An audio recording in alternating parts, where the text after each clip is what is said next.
Go, well, everybody ready?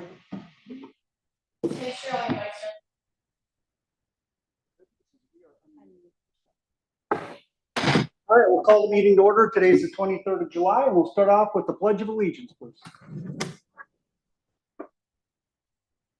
Pledge allegiance to the flag of the United States of America and to the republic for which it stands, one nation, under God, indivisible, with liberty and justice for all. All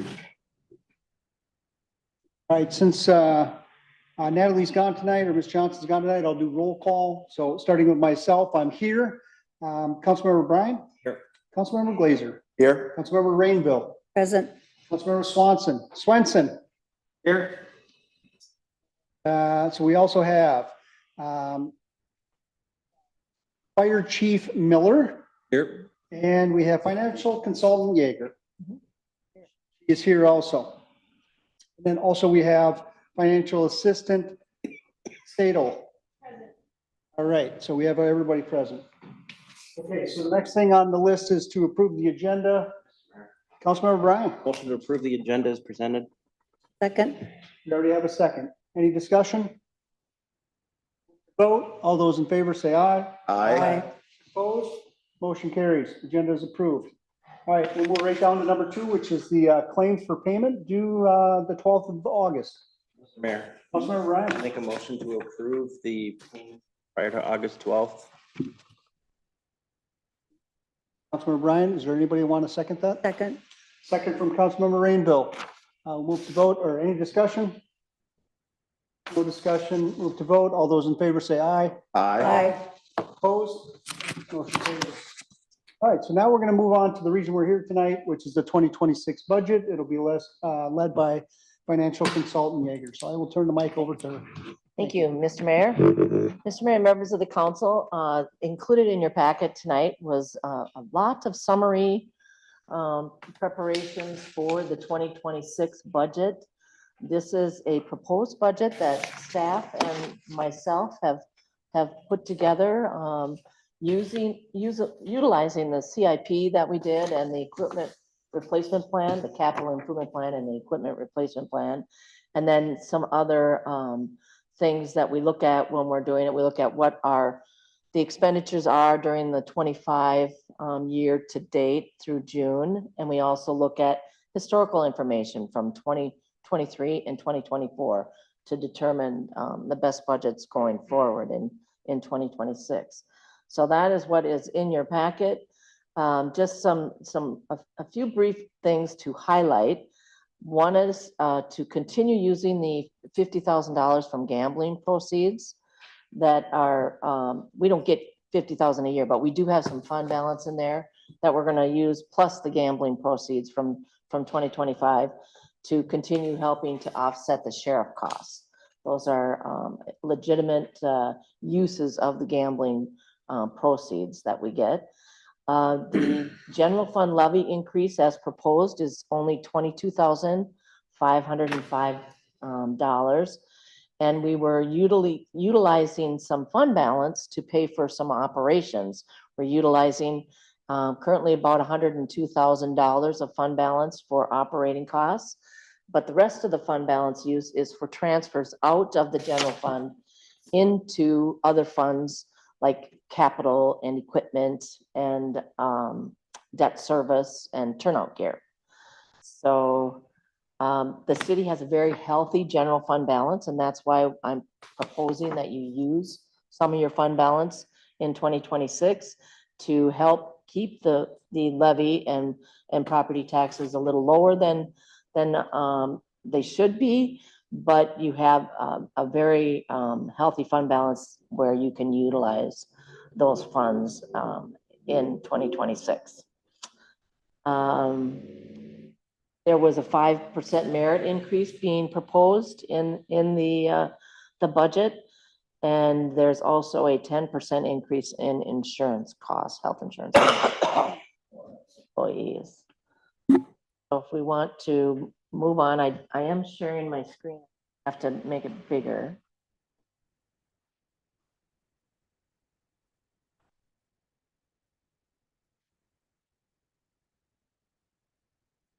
So this is a spreadsheet that actually Dan, Councilmember Dan Munson sent me from another city. I thought, well, this is a really unique way to look at the levy.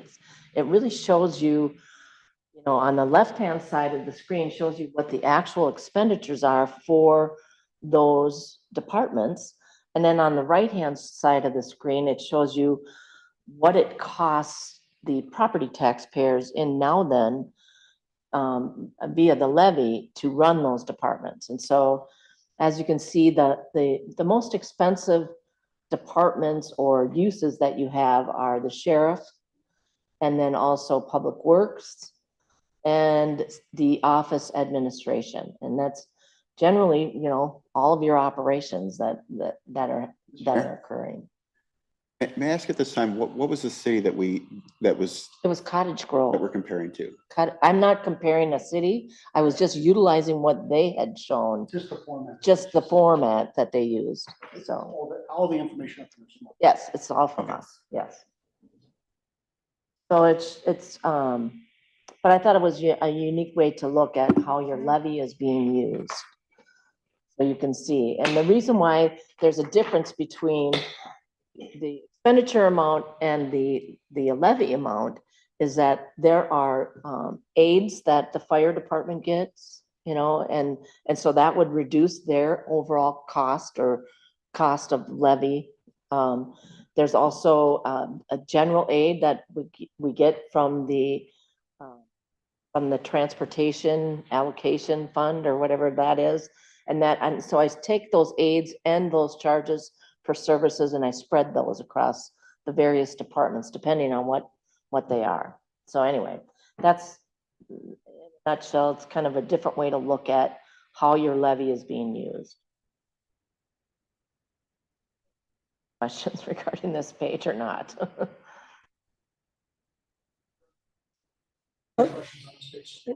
Mayor, to Ms. Yeager, one of the things we've done in the past, and I understand this is a new format, but on the bonds, could we add in when they end? And I think it was Councilmember Glazer asked when because that's just as, if you see that, you know, okay, well, we have this one for this many years, or this is the last year of it. Sure. So if we could add that into it, that would be helpful to me. I don't know about anybody else. And the amount left to pay on it? Okay. And then would this be emailed out to us possibly tomorrow? So did we get this? Yes. You got this in your packet. I think it's page 5, number. Okay. And my number is page 2. I numbered it too, but there's at the top is the page 5. Because it's the full council packet. Yeah, so I should pull that up. So I'm like Gotcha. 3 pages off. Yeah. But that's good recommendations, understanding.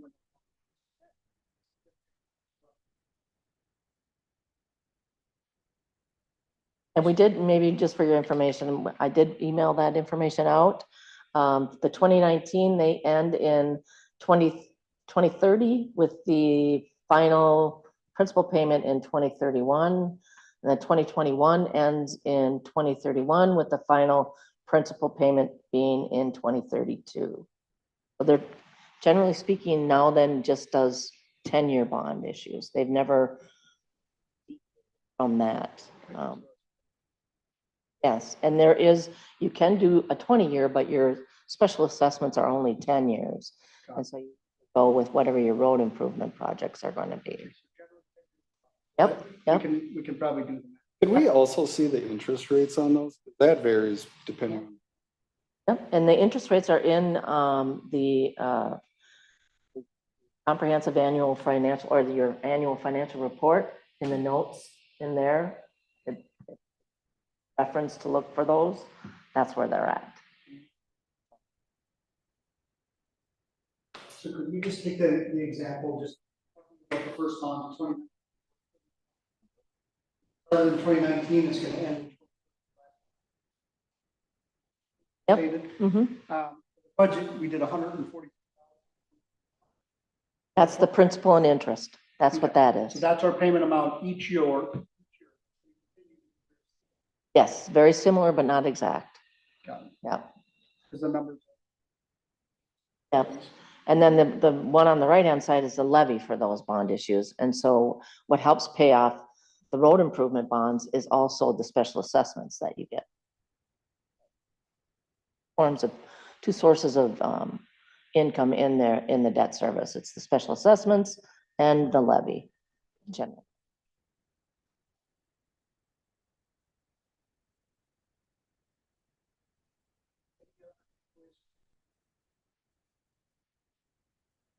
For You your, talked about the four major.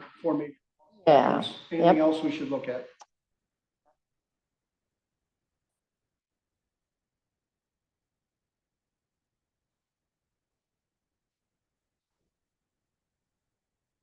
And this, what, the next page just reflects changes only. So it doesn't reflect total budget. It just reflects a change from the 25 budget to the 26 budget. And that's what these numbers reflect. So you can see, and I've tried to put in why there's changes, you know, for your information without going into a lot of detail, you know, just a general overview. That's what's happening here. Questions regarding summary sheet. So I should. First one, governmental revenue.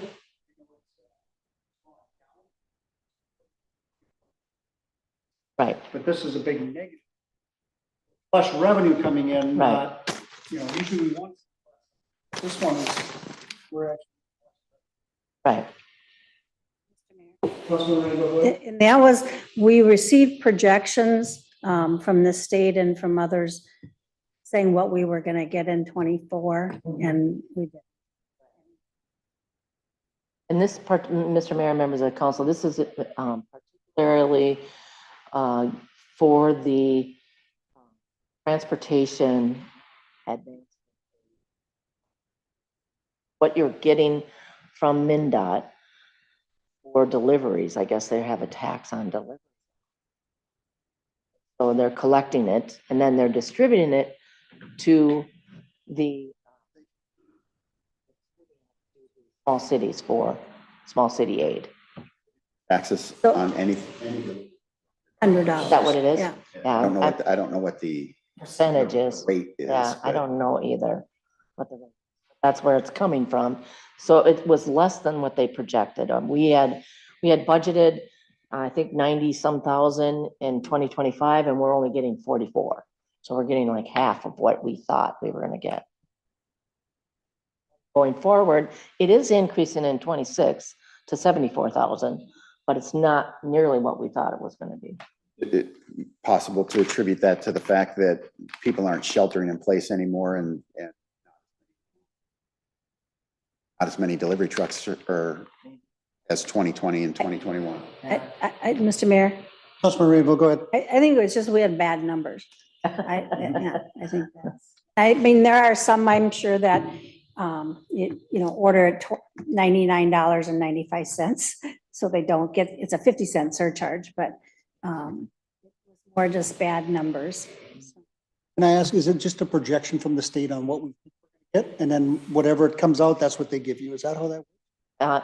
Mr. Mayor, and members of the council, no, they actually, you can go to the website on MnDOT and ask for the transportation advancement, and they have the 25 and the 26 numbers. They don't have 27, obviously, but they're basing it on what they've collected in historically, and so they're using those numbers. Historical data to project forward, but it may Yeah. or may not be accurate at all. is what we're I saying. think, oh yeah, the 26 is accurate, and so is the 25.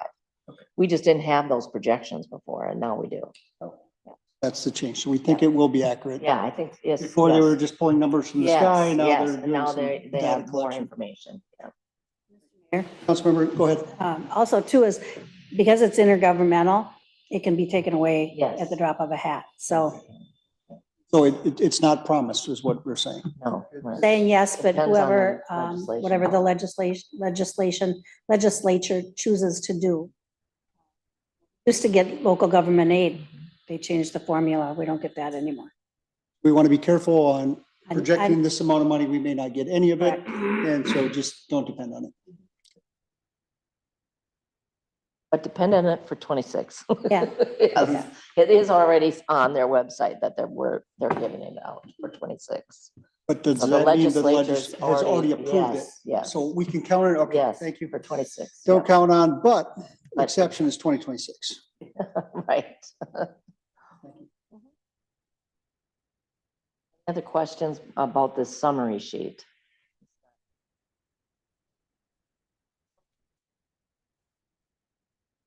Can I ask what the URRWMO is?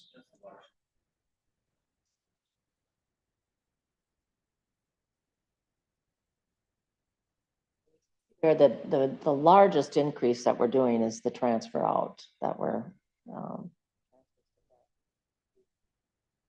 right, members of the council, I heard you at our last meeting that we had together, and you were very concerned about having the ability to save some money for future equipment and capital and things like that. And so I did make adjustments so that we could transfer some money to the equipment fund so that we didn't have to levy, or we didn't have to issue debt for equipment purchases until now 2030, I believe.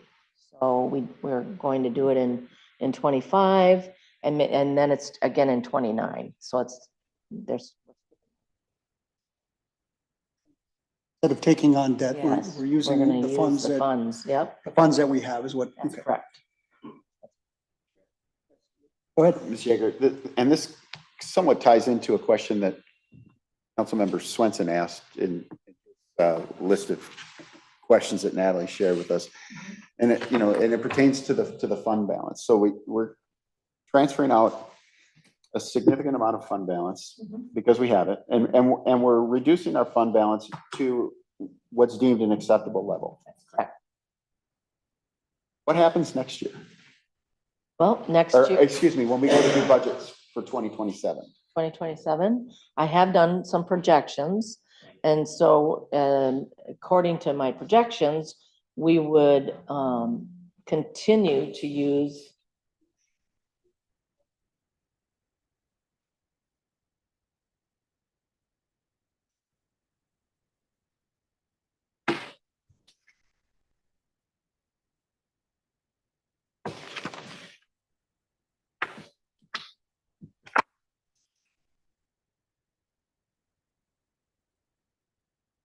Copy of this. I do go out into the future, and it would require continued increased levy in order to, so here's my projections for levy increases for the future. There'll be 9.8, 9.6, 8.8, 8.4, and then it would eventually get down there. And when you look over here, we're still utilizing a little bit of fund balance, but that 25,000 in 2027 is for contingency. I don't know that you'll use it. And so I thought, well, we might just say we're going to use it, or, budget for fund balance use for it, but don't actually levy for it. So in other words, you budget for a contingency, but you're not going to levy for it. You're just going to use your fund balance to pay for that contingency. Now the appropriate time to advocate for putting that back into fund since it's there. And since the council has the discretion, if there's a budget shortfall somewhere that staff brings to the attention, then we go back to fund, write a resolution and pull that money out. Because in 2024, I believe it was 5,000. We increased by 100% to 10,000 in 2025. And now we want to increase it by another 150% from 2025 to 2026. Brought it up as one of your key questions. So looking at that, going right off what Councilmember Glazer stated, does it matter if it's in a contingency fund or the general fund? So a contingency line item is a budget line item that you have the ability to utilize during the year. Say for like this year, there was culverts that that were costing $25,000 that you didn't budget for. And you budgeted, I don't know, $3,000 for culverts. So say all of your other budgets you've spent, and now you don't have any money left, and so you had this emergency. Well, yeah, you have 25,000 in a contingency budget that you can say, I'm gonna move that to the line item of culverts and cover my expenditures that I did not anticipate. That's what a contingency budget is. And it's not in a different fund, it's in the general fund. So it's just a line item that allows you to avoid going over budget, because you're supposed to be legally held legally responsible to be under budget every year, and unless there's extenuating circumstances. Or if you get more revenue than you anticipated, then you can amend your budget. But normally it's, you should stick within the total budget that you have. Now Then has never had an issue with staying under budget. They've always been under budget. It's never an issue. But it's just a way, the 25,000 is just a way to help ensure that never happens. It just ensures that you're planning for it. Yes. That's really what it comes down to. Planning for That was my exact question. off of what contingency. you said. Yeah. Do you have any more questions on that? Not this time. Councilmember Swenson, go ahead. If, I do like your idea, Councilman Glazer. Another idea I had was, instead of using it to fund just, part of the general budget this year, seems sort of silly to fund it that way. Could we use it to pay down some of the principal on the bonds? And if we did, how much would that save us in future? Or, I like that you moved a lot of it into the capital funds, because that theoretically is going to prevent us from taking out additional loans. And so both of those scenarios save our residents from having to pay, interest, which is just wasted. So, that would make more sense to me. Can we pay those off early? Mr. Mayor, members of the council, Dan, the bonds that we've issued, I do not believe are callable. Plus, they were very low interest back in 2019, 2021. The interest rates. I would not recommend prepaying that, even if there is the ability to do that. I would have to look back at the bond documents and see. Where you would want to do that is, say, we're issuing debt now in 2025, and the rates are between 3.1 right now and 4.1. And so say in a couple of years, those rates go down to 2, which would that be awesome? But anyway, that's the time when you either look at refinancing it or paying it off if it's eligible to be paid off. So, but at this point, no, they're not. Especially 20-year one, then they'll put in there that you can call them. It's called a call one. Question. That's a good question. Yep.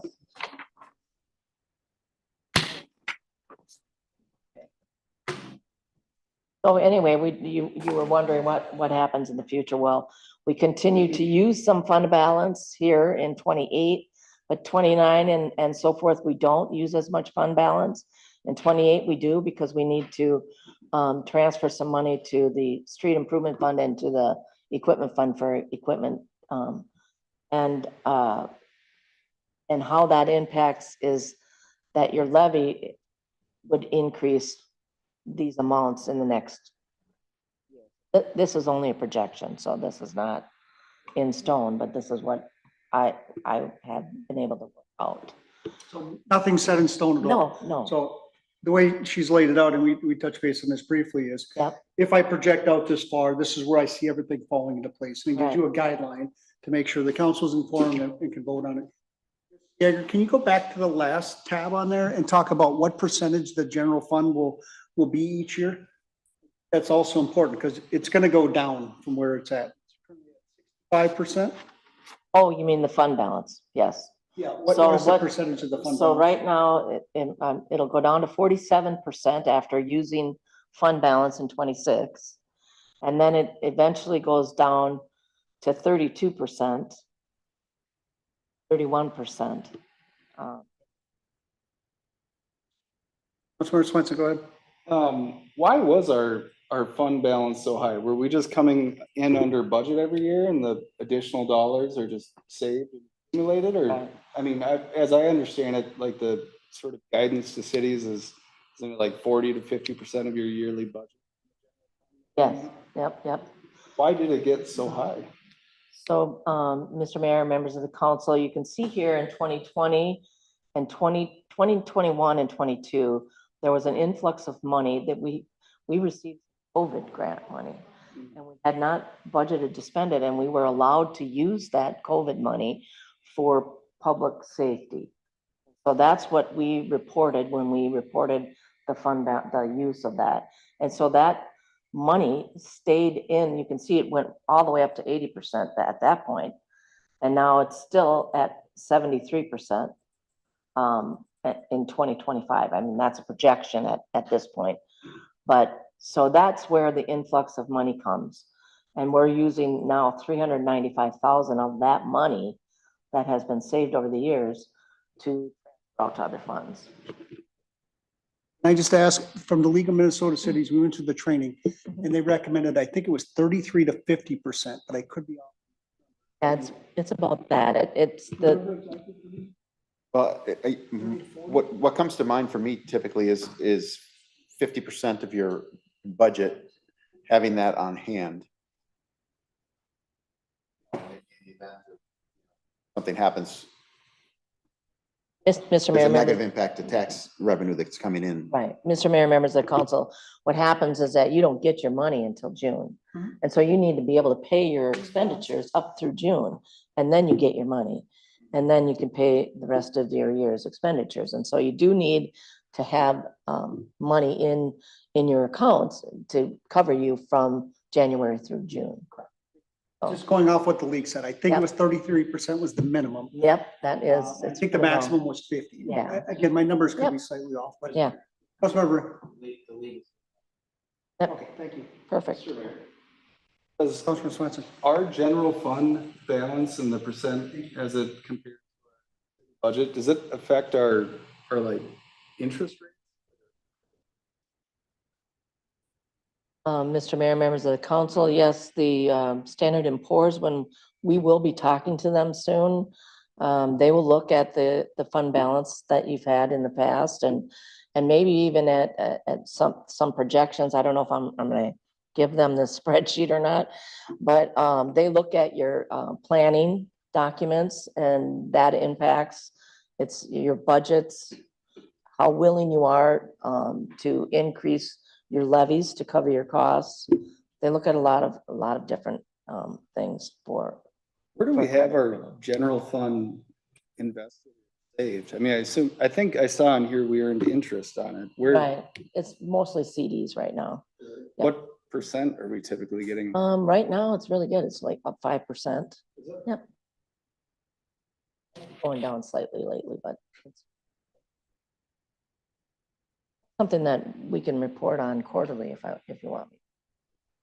I think I do include it. I just don't put the rates in there. I mean, it seems like it would make a lot of sense. There's a lot of upside to keeping the money, like Ken said, in the general fund and figuring something else out for the rest of the budget, because we're earning interest on it. It seems like it might have a positive effect on our future interest rates for bonding, and it's just there. I would say it makes sense to be there, or, serve some other purpose to save the residents money in the long run, rather than just spending it on a year.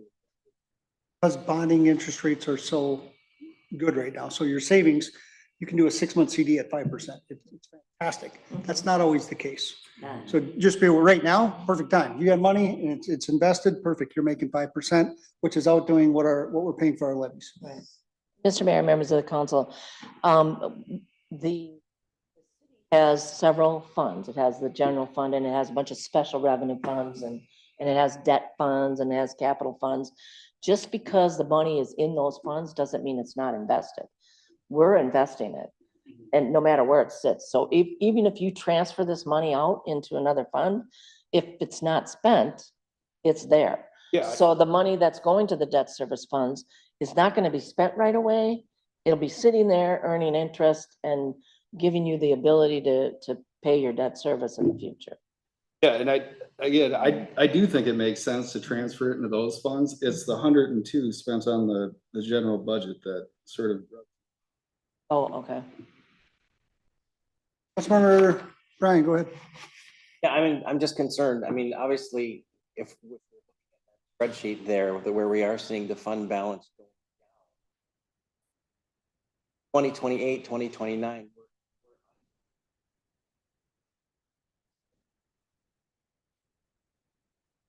So obviously we can, by you coming up, by going through and not figuring out that we don't have to use as much fund. Number isn't dipping below 35%. Because yes, I would say yes, we can use 425,000. We could go all the way down to zero if we wanted to, but it doesn't make sense. Right. Because we do have to fund our, the times in the year before the property taxes come in. So why we're going through the budget to go, do we really need to be pulling 400,000? Can we make adjustments? Not having to pull 400,000 out just for our operating. Decide, is it better to spend it on copy paper, or is it more important that instead of using it on just the operating to buy turnout gear or make repairs to buy, whatever other things. So that's why I would say it's important to go back through the budget and go, how can we come up with ways not to have to use so much fund balance so that we're not dipping below 35, and we can safely say to residents that, because we can't go in debt. I mean, that's obvious, that have enough to fund the city and be responsible.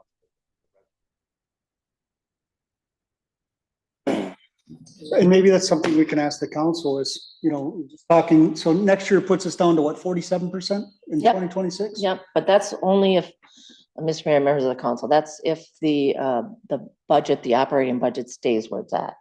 You have the ability now, that's why we're having a work session, to work towards maybe reducing that. Where I I wanted to would- go with that is just stating, if we want to keep it closer to that 50%, as we've been discussing, we can change the projections out to future years. Yeah. So again, it's whatever the council wants. It says if we don't want to get a 33%, because that's the bottom of the barrel, we want to maintain 40, no less than 40, we can do all that. Ms. Yeager will put the projections in for us. Mr. Mayor, Councilmember Swenson. is there, say we move all this money into the capital funds to sit there and we hit some super emergency where we need that money, is it just a council vote to get it out of that fund back into the general fund, or is there some?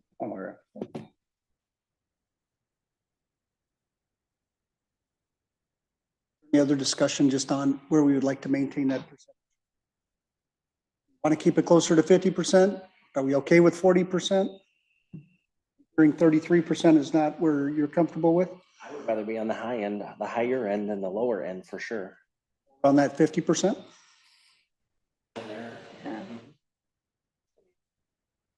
Councilmember Rainbow, go ahead. I would go to minimum 50 Like to maintain the 50.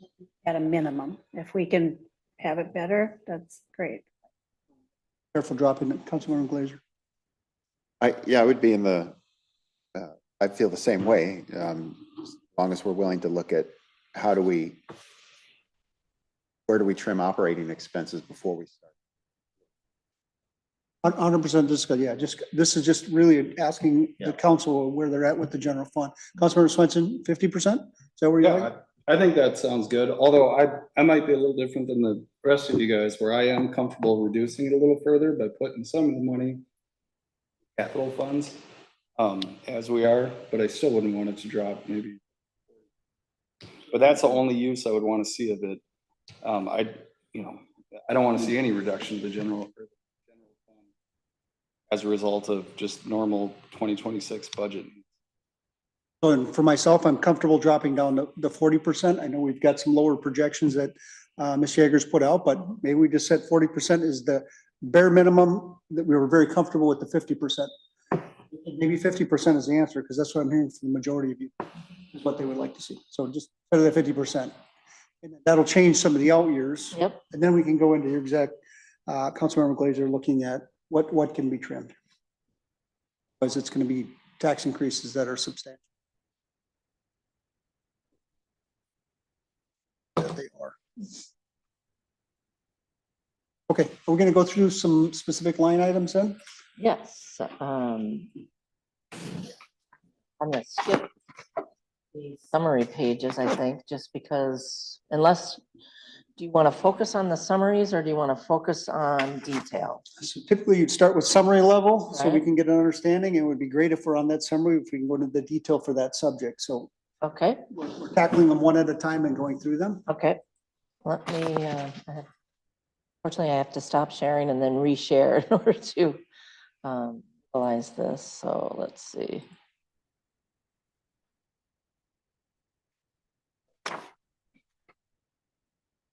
So for the next topic then is the summary of the revenue changes here. And it just shows you the tax levy of right now being proposed is only the 22.5. Page seven for our packets. Yes. Yep. Yep. And the adjustments there are highlighted. Again, we talked about a little bit about the decrease in the small city aid.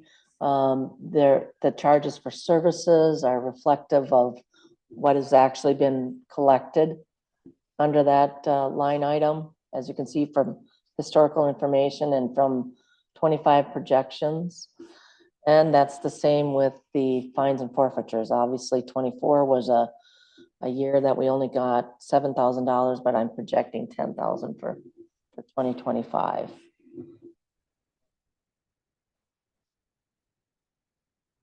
Projected at 67. I hate to over project that because I just don't know what is going to happen there. So I didn't change that. So that's the revenues. Anyone has any questions regarding the revenue?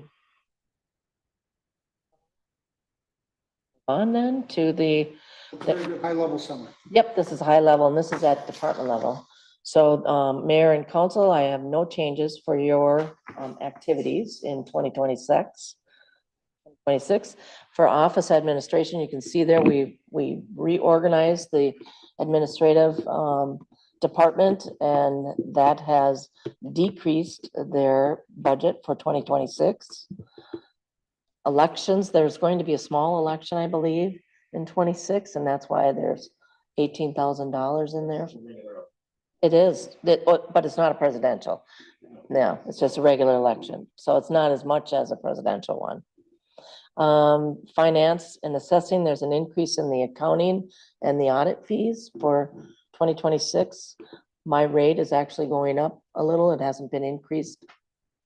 I started with now then, and so I'm increasing my rate, and the audit rate is going up also.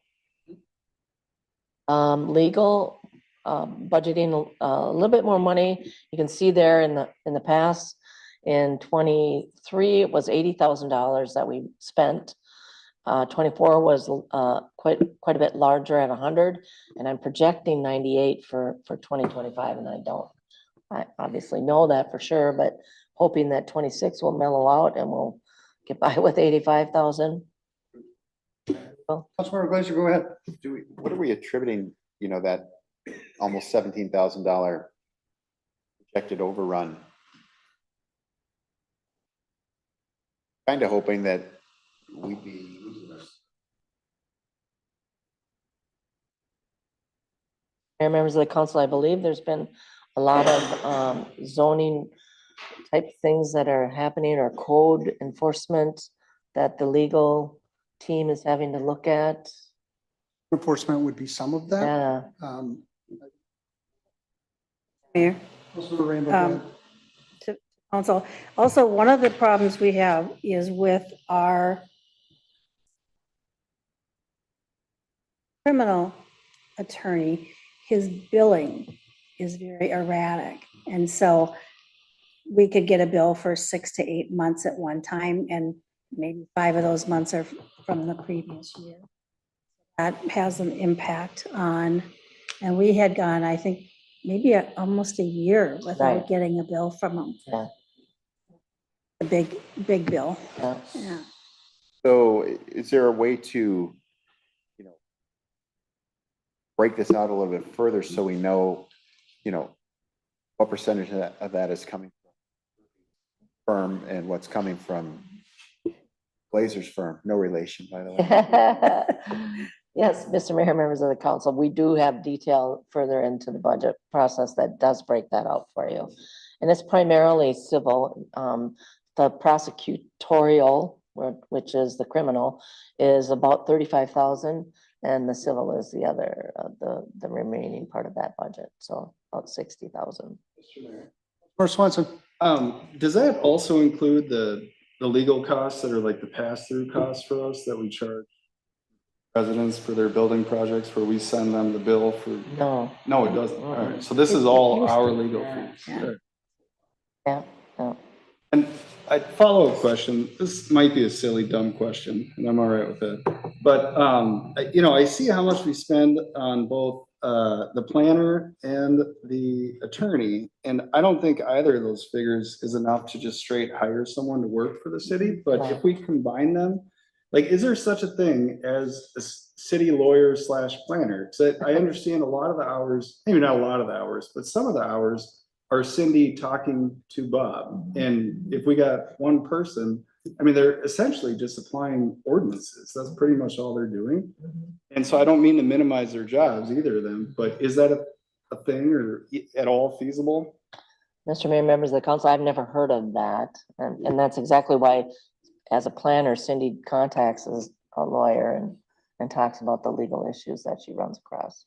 I don't know of a position. Mayor? Councilmember Rainville. I know Oak Grove has, their administrator does the planning, Oh. but you have to have the person that has both those skill sets. And I don't know. Used to have also too, like, we used, our years back, our building official and our planner was the same person. And that person left, then we had to split, because you need to be, you have to find somebody that has those two expertise. So one, a law degree, and second, a planning degree. And I don't know how many of those are out there. That would be nice, Right. but I don't, you know, it would be a nice want. It was like trying to find a full-time fire chief that would work half-time in the fire department, half-time in the recycling center. Councilmember Swenson, never if you have said any that, good so. ideas on how to make that one person, I'm all ears. I don't. It was, like I said, Yeah. an admittedly maybe silly question. Silly. Silly Yeah. question. I just don't think we're gonna They're just- find that diamond in yeah. the rough. And if anybody knows somebody, have them give us a call. Also too is like with the legal, with Ruby, anytime it is dealing with personnel issues, that's got to go through our attorney. The league will give you advice, and the last sentence that they put in any email or letter is contact your attorney for advice. So, and we've had some things where there's been personnel issues, and the attorney has to come in on that. I think hopefully with us working on our ordinances, that will help with some of that and take some of that burden off of Cindy to have to go to Bob if we can get our. That would be nice. Councilmember Rainbow, I think it's a great point. So if we can get that done in 2026, when we have to have a budget to rework our ordinances, but if so, could we reduce attorney's fees and planning and zoning fees for 2027? So whatever we spend in redoing our ordinances could be reallocated to a straight line reduction to our cost. And that's what I would like to see. I think that we're kind of in that, we haven't voted on it, but moving that forward, I think would make sense. So to the planning fees and the attorney fees and the engineering fees, Boyd, please correct me if I'm wrong. I believe that Natalie is now with our escrows. Those dollar amounts that the Smith family has to pay for something are not in the budget, where they used to always be in the budget because we had no other way of tracking them. So now if it's an escrow and it's an estimate of what kind of projects are gonna come in and what that dollar amount will be. But those dollars are no longer in our budget. So we're not putting those dollars in our tax levy where the residents aren't paying extra for them and then we get paid back kind of a thing. But Natalie did work with Banyan to get that straightened out. So that's reflective. I don't know how much you see it in here, but professional fees are now, if it's an escrowed item or a designated item, they're not in our general expenses. Councilmember Swenson. Backing up to office administration, a question I had raised earlier to Natalie was funding for like the office staff getting training. And the reason I'm thinking of that just now is because, you know, I'm thinking about the long-term reduction of hopefully the planning costs or the legal costs if we redo our ordinances. But if we were to send our office staff to, you know, clerk training or some other sort of planning training where they could answer up to a certain level of ordinance type questions for zoning stuff and reduce that need for sending, like we could have sort of a compounding effect there with, you know, new simplified ordinances and maybe some additional training. And so I guess my question is, do we have, I didn't see any money allotted to, I saw, I think $4,500 allotted to training. Is that just for Natalie or is that the whole office? That's the whole office. It's for Natalie and, Also Public Works too. nope, Public Works has a He has a separate. separate training, that's right. Okay. You know how much, like the training that we know Natalie's gonna do, that 3-year clerk training or whatever, like what is the cost of that? Is it the entire $4,500 budget or? I don't know at this time, and Natalie has to answer that question. I haven't looked into it, sorry. But we can ask, you know, and have her see if she knows that and bring it back to the next budget meeting. And I agree with Councilmember Swenson. We need to provide educational opportunities for our staff. We've had some success with longevity. And so we need to make sure that the employees that are there are getting trained, learning from the league and whatever. There's the finance association, I can't think of it. GFOA. Yes, thank you. So I mean, there's things like that we should, if we're having staff do those things. And I know that Cindy's been working with Delia on basic land use things that hopefully then Delia can answer and it doesn't.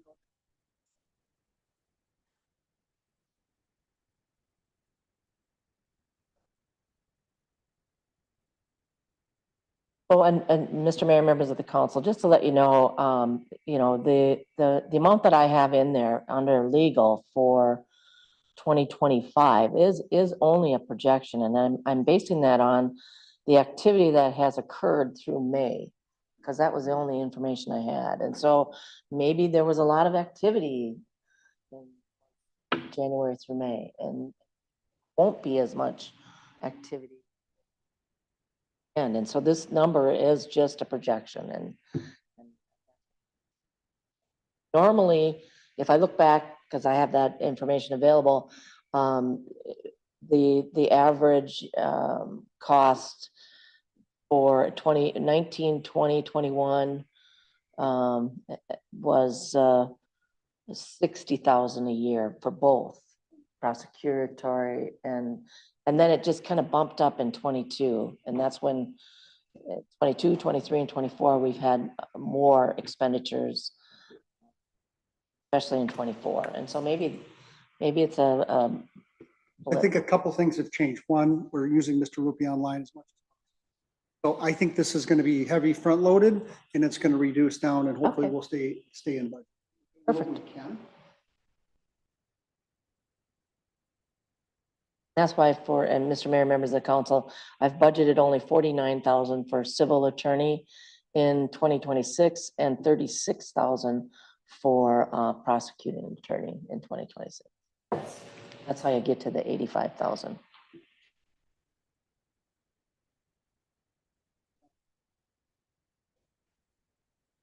In this, Mr. Mayor, members of the council, in here, we budget for the entire merit. So we're showing a 5% merit increase in here for all employees in the city of Now Then. And that's where the increase comes in based on last year compared to or this year compared to 26. And then professional services, the workers' comp was reduced quite a bit because Injury fell off. Yep. And so that changed that. Excuse me, Mr. Mayor. Councilmember Glazer. Mr. Yeager, do you recall the total percentage?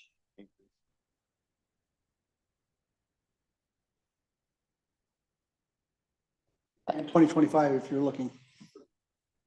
No, for salaries.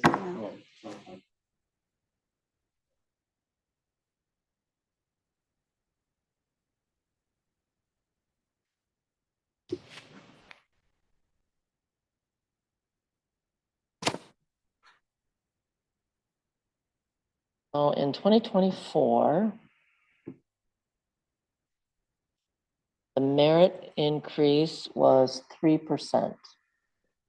But there were also cost of living raises included in there. That was 24. Yep, that was 24, and the cost of living was 3.5. So it was a total of 6.5% that was budgeted.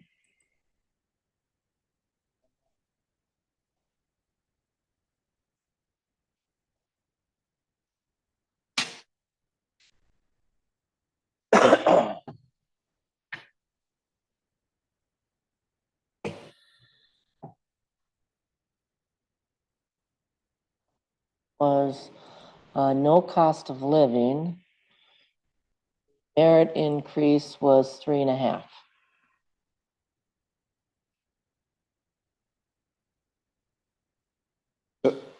Mr. Mayor, Councilmember, go ahead. I would just like to communicate a point for us to think about now and going forward in the future. And when I think about a 5% merit increase and, average, so we were at 6.5% in 2024, 3.5% in 2025. We're looking, it's being asked for another 5% for 2026. So we're at average at 5. Rule of 72 comes to mind for me. And Rule of 72 tells us that if we continue down this path of 5% every year, while it would be nice to be able to do, but by doing that, according to Rule of 72, just raw payroll alone increases by double. So $105,000 salary becomes $210,000 in 14.4. So I don't have all the details, and maybe Councilmember Rainville and Councilmember Bryan can help a little bit with this, but we were in a situation as a city where an administrator ended up doing some payroll analysis and going out for comparing, job to job out in the marketplace, and where and asked how long was it that staff didn't get an increase because they were above market? Councilmember Rainville, go ahead. There were many years that staff did not get an increase, and some of it was based on above market. Some was based on just council chose not to. I will say I was part of that group of saying no, and I learned my lesson, and I will not go down that path again. It's not fair to our employees. If we want to retain employees, we need to pay employees. Because we didn't get something in our work environment does not mean that staff shouldn't receive something. And the 5%, it's my understanding, and I could be wrong, it's up to, and it doesn't have to be everybody that. So last year, the administrator was given these parameters. You have up to this much, you decide within your workforce, your employee base, who gets what. And so, and I don't know if everybody got five, I don't get into that. So I don't know if everybody got five, that I don't know. I know our recycling employees needed a good wage increase. They are sorely underpaid for what they do. And it's not a job that people are applying for. We now have some consistency within our employees. They're doing as much as they can on their own to try to increase their value to us. And I think we need to acknowledge. Please go The ahead. point that I'd really like to communicate is I'm not advocating for not giving our employees a raise. I'm advocating for balance. Because we could get things to a point where they're out of scale again, and we simply can't afford to, the job doesn't warrant the increase in pay. And we're continuing to ask the taxpayers to increase that portion of our budget. Because when somebody gets a raise, that dollar an hour isn't the only dollar that gets spent in giving that pay increase to somebody. There's all the other costs in other taxes and Social Security, health benefits, whatever it happens to be. So does para go up when somebody's pay goes up? So all of these things have to be taken into consideration. And so what my point is, I'm looking for balance, not to get high. And we can't justify giving somebody a raise. I don't want to get to that point, but we could get there. Can I ask just a quick question? Where did the 5% come from? Just conversations amongst the council and looking at what other cities were doing. 1 year on a Social Security that I got about a 6% increase on Social Security. Now I've only gotten 1% after that. But I will say to Councilmember Glazer, when we looked at salaries and they were above what the going market was, that was back when we first turned to a city in 2008. So that was a long, long time ago. We have tried, I believe, to be consistent with what market pays. And if you can go get a job at Menards for a better dollar than you can here, I'm probably going to go to Menards. But I think that we have good, highly educated employees, and I don't see us. I think we're all smart enough to know we're not going to double something in 14 years. Tell me when we as a council had a conversation and talked about a 5% merit increase? That what you were looking for, Mr. Mayor? Yeah. We've never talked about that. I at talked all. about that. Well, previous councils have always talked about what percentage it's going to be. It was, their decision was derived by information that council or that staff and the league provided with. I'd like to take that one and let's bring a recommendation from the league or whatever recommendations we've got. I personally don't think a 5% is appropriate. So is it a 3%? That would be general. And it can go to 3.5. It can go up to 4 if you've got, but that's higher than even the inflationary cost if I look at 5%. Current 12-month CPI is 2.9. I think we would just bring some data back. And how has it been done in the past? Has the council just recommended this is what they want, or did you come in with any recommendations on what it should be? Mr. Mayor, members of the council, we have, the staff and consultants have come with recommendations, and then the council has a discussion, and then they decide on what Did you come what back the with a rate. recommendation on Well, that? and this is the recommendation that the consultant and staff is recommending. It's based on contact with other cities as far as what they are going to be bringing towards their councils. Nothing has been approved yet. It's not gone through any process. All cities are going through this process right now. And so it's really up to you to. All right. It's very informative when we all different cities around us all do it differently. Some That's what I'm cities- hearing right Right, now. and that's literally what it is, where some cities that may have a tax basis, they do a COLA and a merit. Other cities, I think Columbus or something, sometimes, everybody else has gotten raises, they've had none. I'm not picking on Columbus, that's just what I remember. But, so we can get that information, and it's worth at least seeing as we're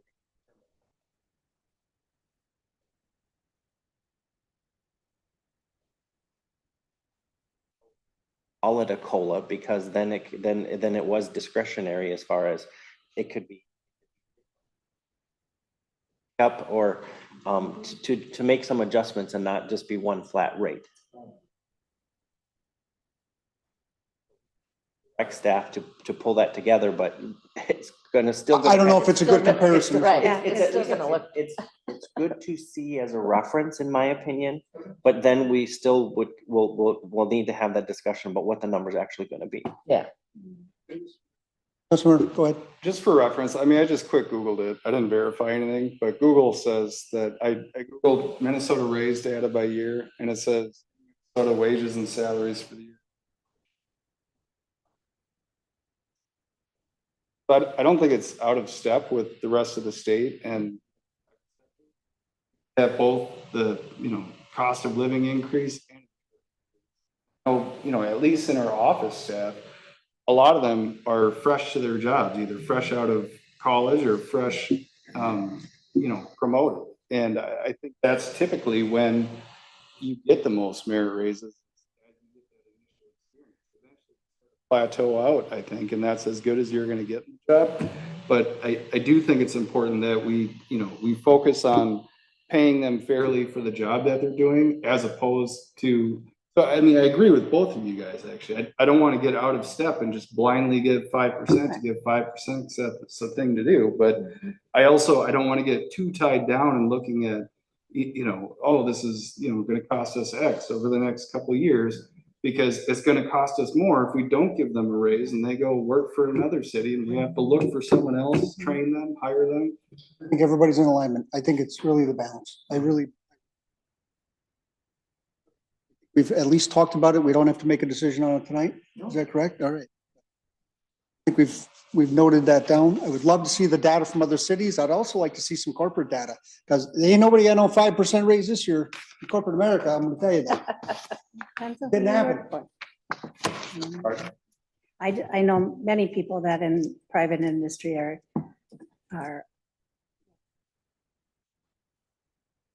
depends on who you work for, whether it's private or public, or yourself, you can just the raises or not take a raise, and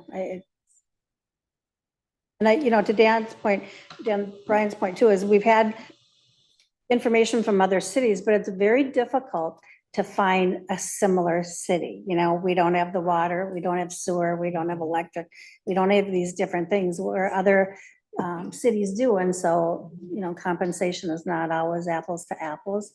And I know in the past that we have tried to, Administrator Lehner tried to look at what is our public works making today and what would we have to pay to replace a lot more than what we were paying. And so I know he was trying to incrementally increase some of the public works fund monies. And so that's why he was given up, and tell me if I'm wrong, Councilmember Brian, he was given the authority to say, you have this much money in a pot. You decide within your employees where that should go. Like to continue, move on to meeting. I think we've all talked on that. You got planning and zoning up? Is that the next one? Yep. Yeah, so members of the council, this budget isn't actually changing, but what's happening is there's going to be a shift in what the planner is doing. So in 2026, they start the comprehensive planning. I think it's the 10 years. So that some of that money is going to be happening. I know in 25, a lot of work being done on your ordinances and things like that. Right. There's so much being spent in. Again, in 26, it'll be.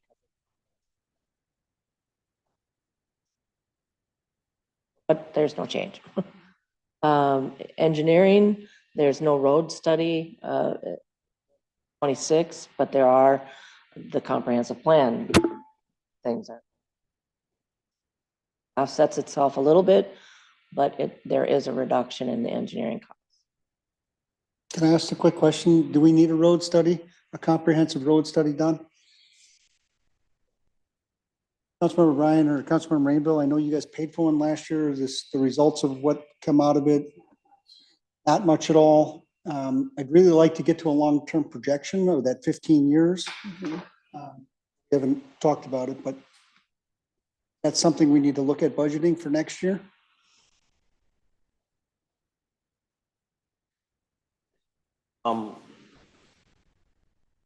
Question comes, have we for sure got?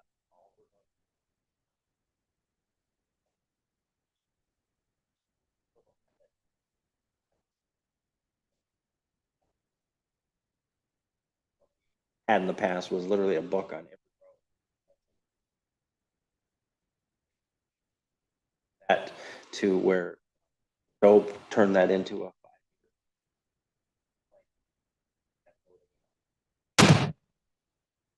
use what we have, then no. I use what we've been doing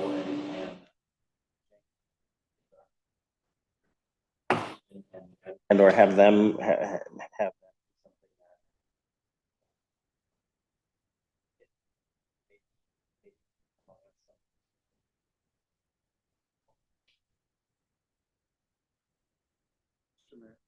Swenson.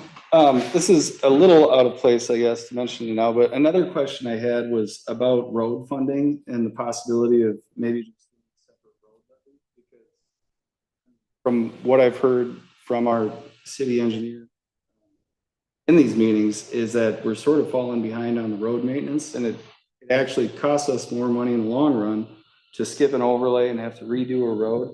And so I think that would be one area that I would feel comfortable justifying, an increase in the levy just for roads. And if we were to do that, I'm wondering, it's a big if, of course, but if we were to do that, would the report that we got last year be sufficient to lay out a plan, or would we need a new road study, considering, a persistent increase in funding for the next?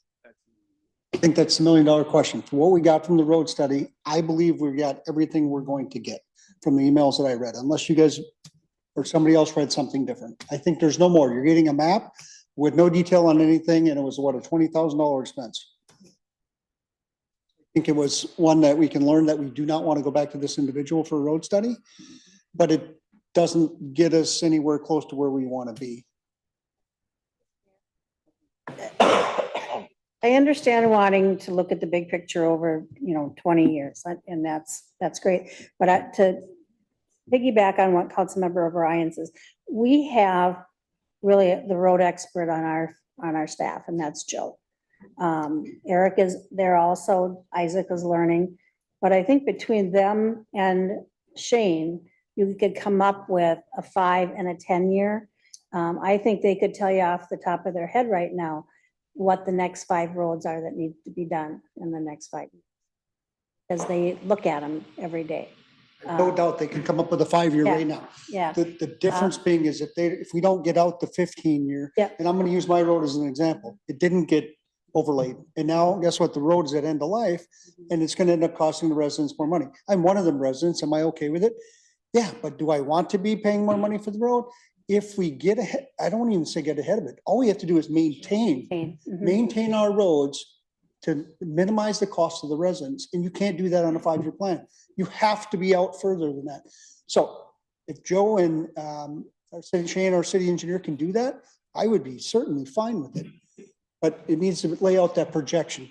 5 years just doesn't give you enough foresight to work, because otherwise what can happen is you're short, or you can do that 5 years. What you might be missing is the big mountain coming right behind it.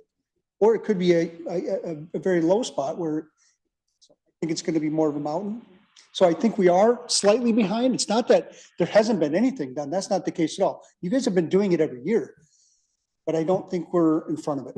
So that's just my opinion, guys.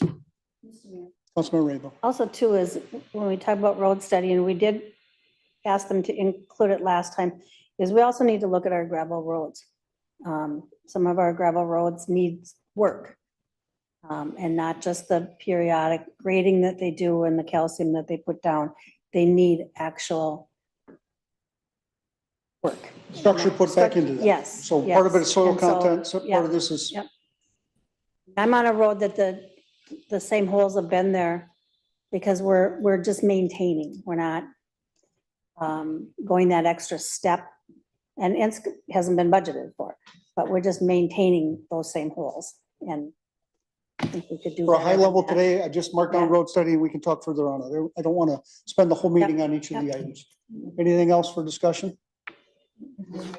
The council, Go ahead. I do go out several years for planning purposes. So I do the CIP for 5 years, but I project out for probably 20. And also include that in my projections for how much debt you're gonna need and how much levy is gonna be. And it all culminates into that spreadsheet that I showed you with the percent. So trying to If get they, there. if they don't give you the inputs of this is how many dollars you need for roads. Right, but I just project out exactly, what Shane is telling me for 5 years, I increase that amount going out. So I've got $1 million a year out in, Yeah, and that's probably where we need to be in the next 5 years. Something like that, Yeah. just to sustain. And that's not adding any new roads, that's not doing anything. Enough on road studies? What's the next one? the sheriff's contract, we don't really have a lot of control over that. It's going to. Discussion on sheriff's contract?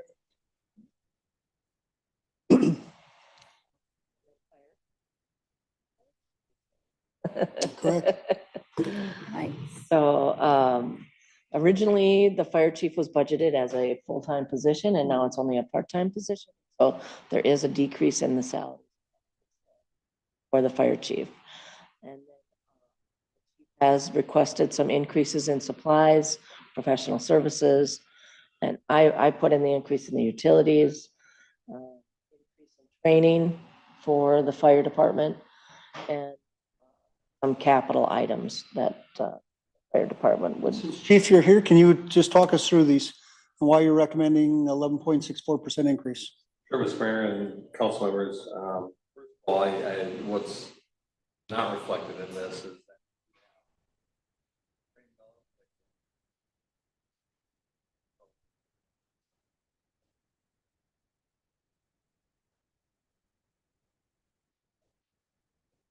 generally we get about 38.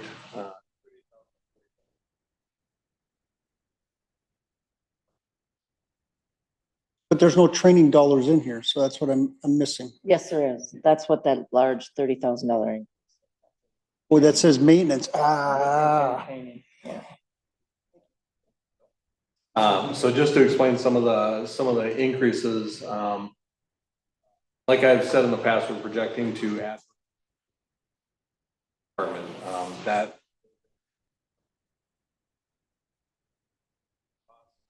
for hiring physicals, maintaining those, training those employees. And then we also are going to increase our training, physical training that we do with our firefighters.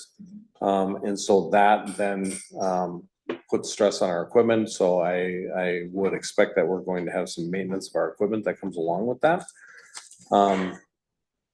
So I don't have good historical data for this fire department because 6 months.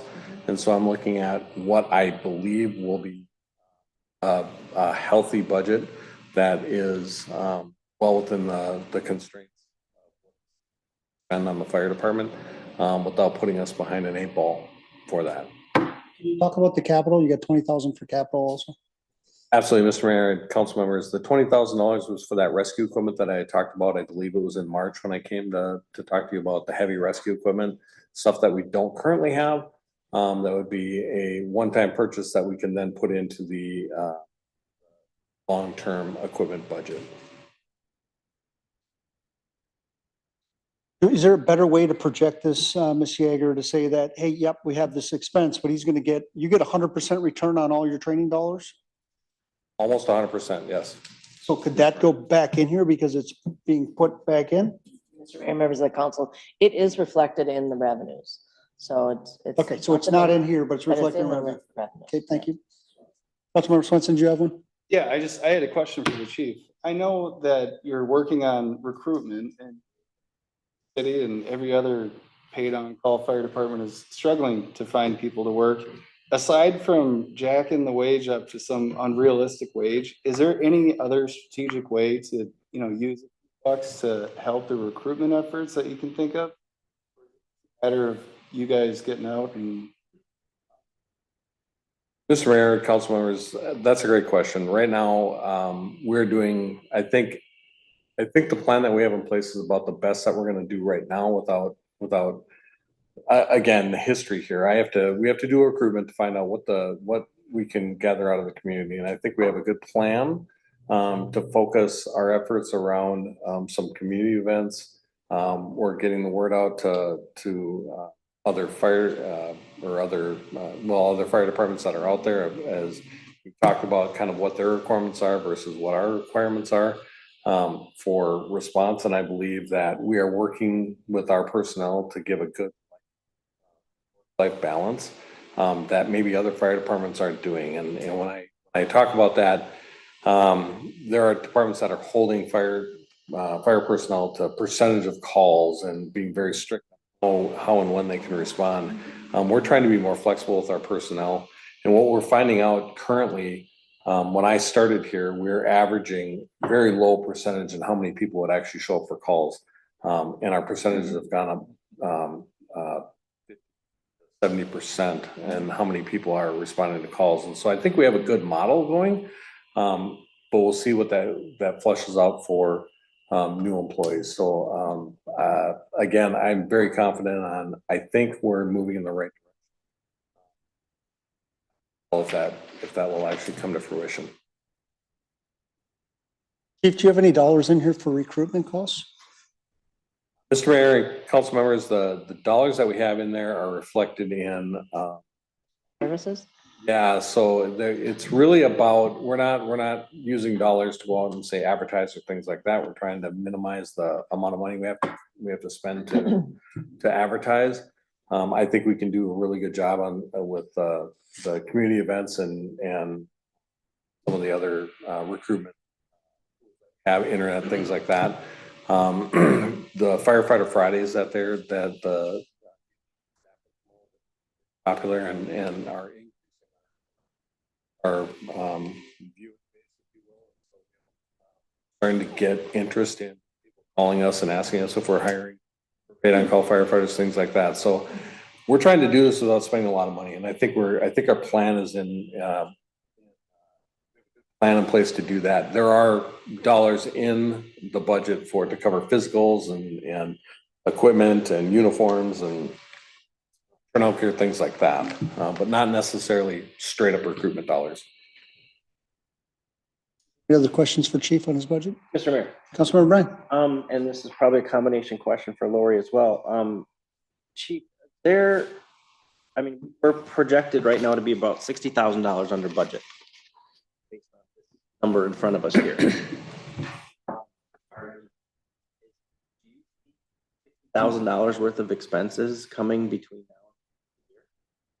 now and So, Mr. Mayor, council members, it's hard for me to project where we're at as far as where we're going to end up at the end of the year, but we do have some equipment that we need to purchase.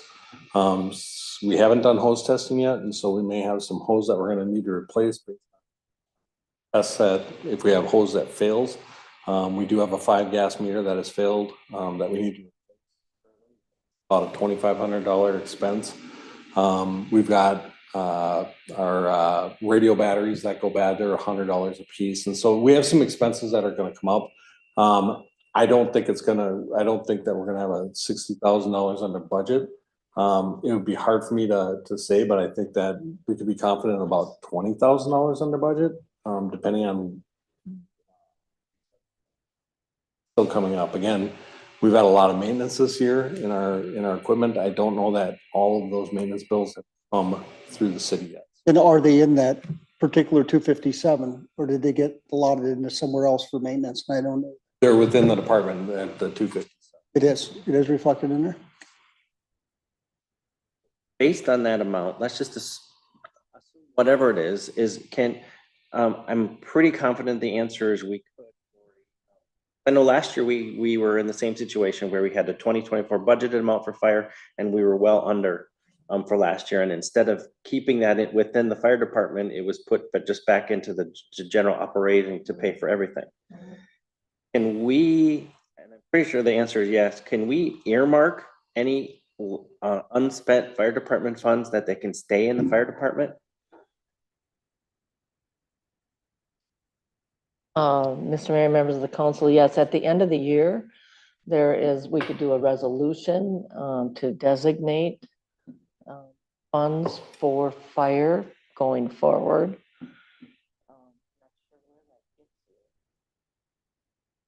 I'm just looking at, in this case, you're talking about $20,000 worth of equipment. If we know we're $20,000 under, we could either get it this year and not have to not include that in next year. If we knew now that we probably would be about in that $20,000 range, that we could take that 20,000 out right now out of the budget and know that Chief Miller could be using that equipment sooner than later.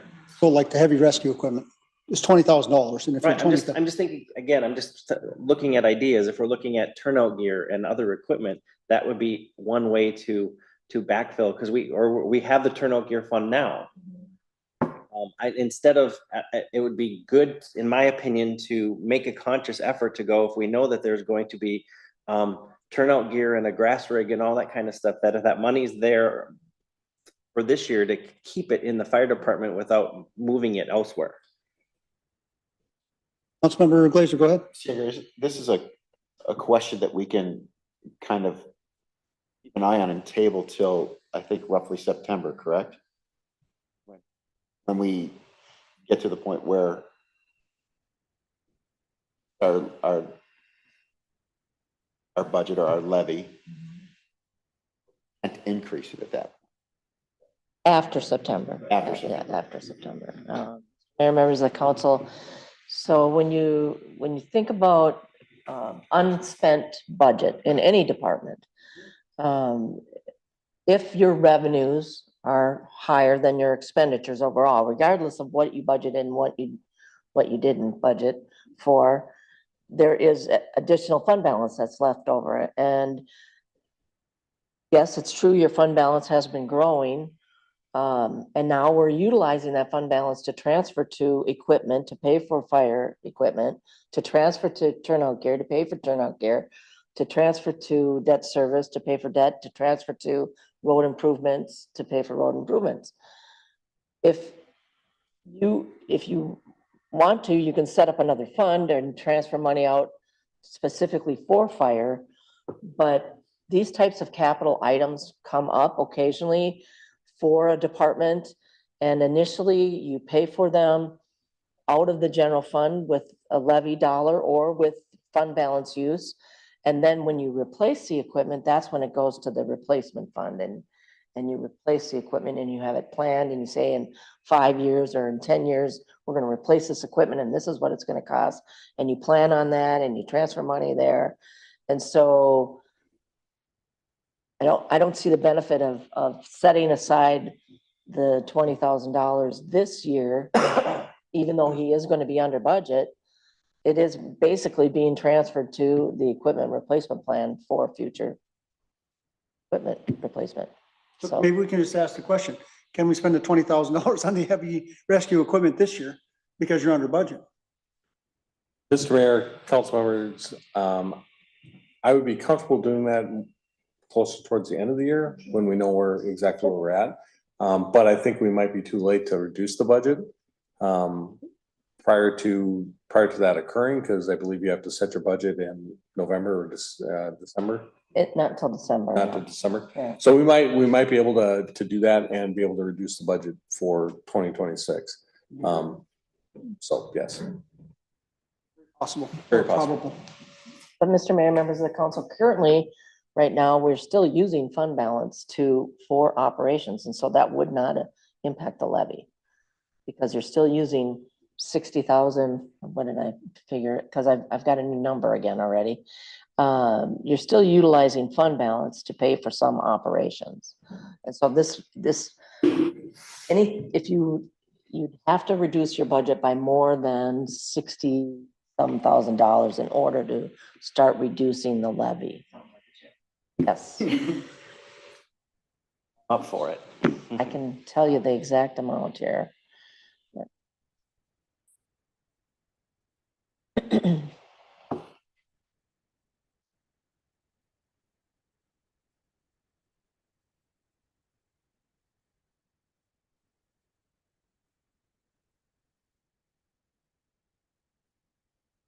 $66,000 is what it is.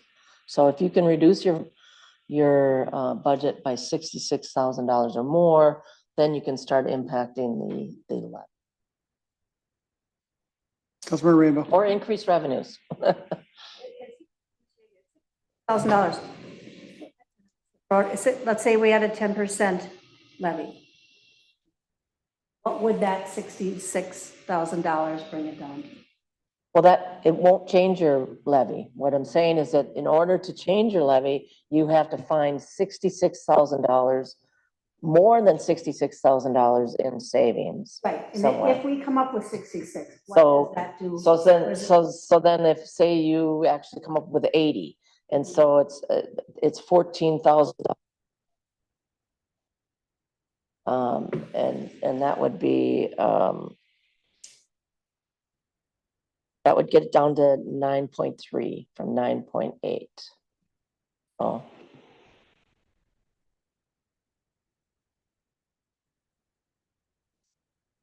Half a percent, yeah.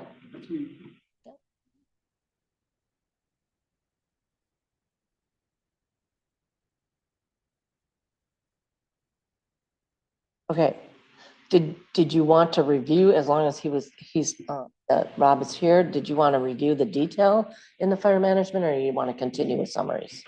Yes, I'll open up to council. Is there any questions for Chief Miller?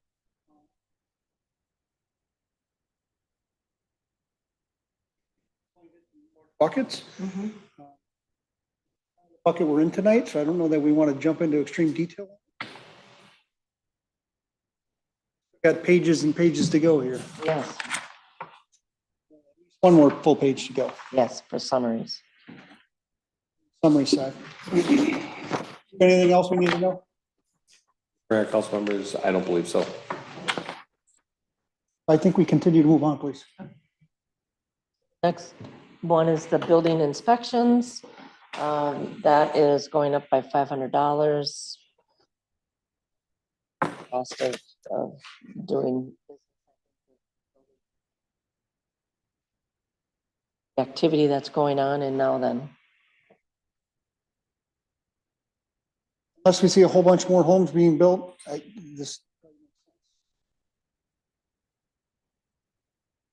was just gonna say,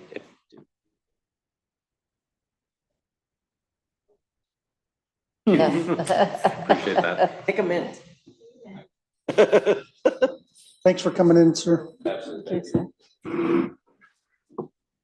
And then, Mr. Mayor, members of the council, will move on to Public Works. We're moving some of their salaries and benefits to parks because they're spending more time in park maintenance and things like that.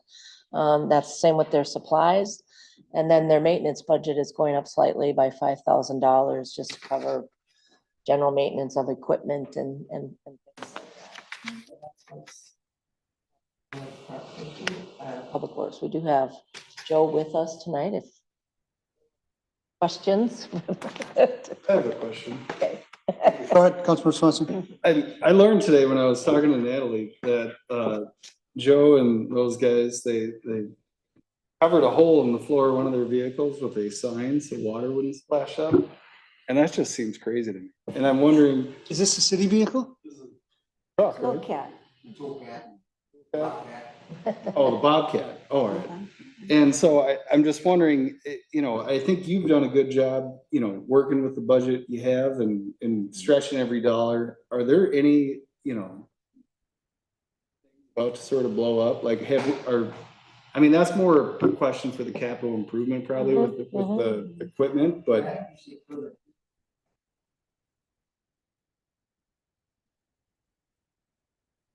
Yep, it's in 2026, Mr. Mayor, members of the council, 2026. what's that? There we go. And I guess, is the budget that is listed here, that's workable in your opinion, or is there any big holes or anything that you'd like to share with us or point out?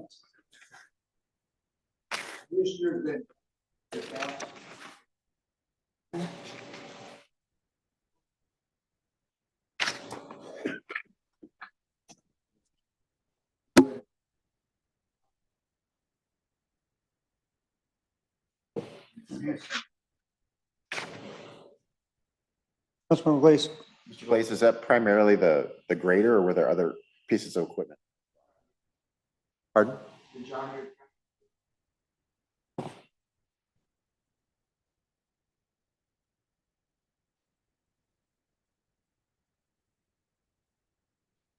Tractor itself or attachments that associate?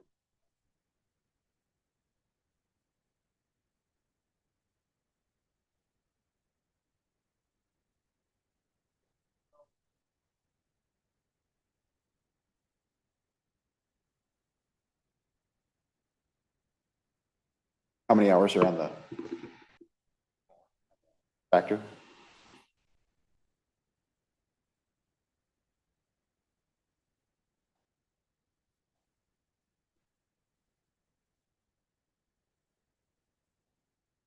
So Joe, just, so you met with Natalie and I know you've been part of the capital improvement plan. So the things you were projecting out, like you had said, when we had met, when Councilmember Glazer and myself met with you, talking about, hey, your dump truck was getting old, but you're putting a new box on it. So that got projected out a little further. So here's my question back to you is, are you comfortable with where things sit at in the CIP plan? So for the replacement plan, the toolcat is in 2026. Yeah, that was one that I remember you had mentioned to me on. But are you comfortable with the rest of the plan and how things are laid out by year? I believe so, yes. I used to have it laid out. I was based on $50,000 a year going into the equipment.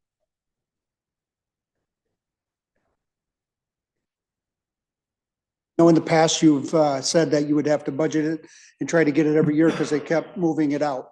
So I don't believe that's taking place anymore. Now you're projecting the need is there. We'll look at it as part of our budget process. So it's not. Right. That was one of your concerns also. Right. Anything else you'd like to add while you got a microphone, sir? I think the box we're talking about is for the 07 Sterling. Box is junk. Absolutely. Replace the box on it, the truck will last. Got to project out 2030 or 2030. 2028. Okay. So it's down a few years because we were able to replace the box. Okay. All right. Is there any other questions for Joe? Okay. Thank you. Back to you, Ms. Yeager. Okay. Thank you. So farmer's market, we're continuing to that at $2,500 a year. Mr. Mayor, Councilmember Rainville, go ahead. I would just state that we do fund that, and it's more so if something major would happen, the costs, the vendor fees have covered the costs, other than the year we bought the trailer. And that is getting to its last legs. But so we do budget 2,500. From that budget is the stipends for the coordinator and the manager, any miscellaneous supplies, but those dollars truly come from the vendor fees. So it's really a wash, but we just have to account for it. It's pretty self-sustaining Yeah, operation. and very low cost. Yeah, I've had a brief conversation with Natalie and I will sit down with her again to just kind of on the side, put what have we brought in revenues each year based on what our expenditures are, and it will show that it is self-sufficient and it overfunds itself. So whatever the vendor fees coming in are actually sitting in the general fund. And as Mr. Mayor, members of the council mentioned earlier, parks area, we're spending a little bit more time there with maintenance, and that's reflective in the increases in the park area. Upper Rum River Watershed Management Organization, their budget is going up $2,200. Pardon me?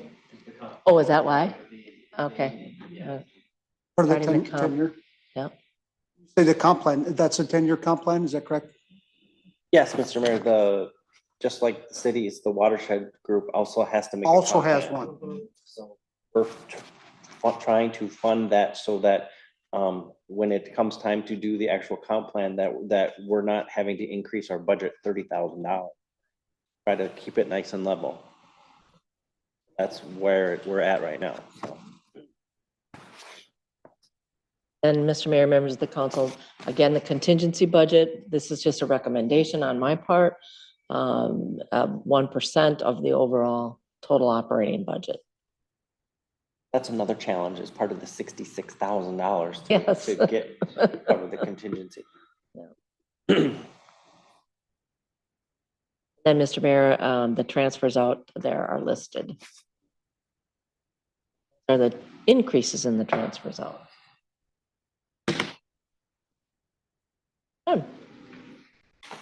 I'd prefer not to go through all of the line item details if we just want to focus on whatever questions you may have. I think we should open it up for questions at this Yeah. point. Yeah. I know that we have 3 meetings scheduled for this, and I think we should talk them over on what the dates are for them, because I'm gonna tell you, I seen something come out and it's not on my calendar, so I wasn't tracking it. Like August 6th or something like that, is that Just a second. 20th, is that on Lori's memo? I think it was off Lori's memo, I read it, and I'm like, Oh, I got him, Budget calendar. yeah. I was not tracking August 6th, and I'm not gonna be here August 6th. So, Mr. Mayor, Go ahead, Councilmember Rainbow. yeah, tonight, we have Wednesday, August 6th. And Wednesday, August 20th. And September 3rd if need be. But for some reason, I didn't have August 6th, and I have another commitment, I'll be out of All right. state. So how if we just pop them back? And, just say that just move, so we say that we will have the September 3rd because we won't have the August 6th if you're done, Mayor? Oh, sure. Is that Is that Is acceptable that to everybody? acceptable? Can you say that again? I'm sorry. So if the mayor is not in town for the August 6th meeting, we have September 3rd if necessary, and we would just cross off the if necessary and cancel the August 6th. That's acceptable to Yeah. everybody? Then we don't have to look at calendars anymore. Or I Brian? guess then what's, are we going to